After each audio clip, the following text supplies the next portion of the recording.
দুটো বেজে গেছে, এখনও কত কাজ বাকি। সবজিগুলোকে তুলতে হবে, ধুয়ে রেখেছি।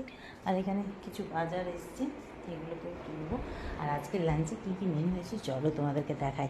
মানে বলে না, মানে আশ্চর্য একটা ব্যাপার, তোমরা হাসবে না কি করবে আমি জানি না। তো দেখো আজকে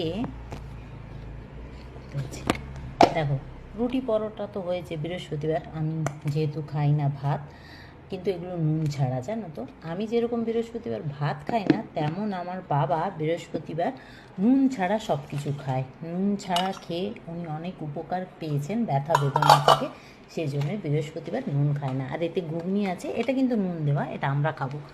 আচ্ছা এইখানে দেখো আলু পটলের তরকারি আছে, এটা আমাদের জন্য। সকালে বেগুনটা ভেজেছি, বাবা ব্রেকফাস্ট করেছে রুটি আর পরোটার সাথে, কিন্তু নুন ছাড়া।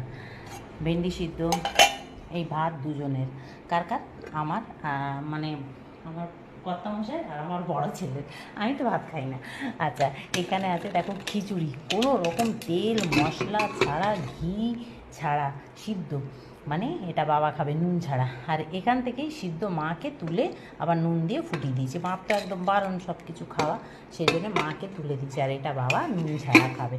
আবার নুন ছাড়া আলু পকোড়া বেগুনিও খায়। জানি না ভাই নুন ছাড়া কাদের ভাল লাগে খেতে।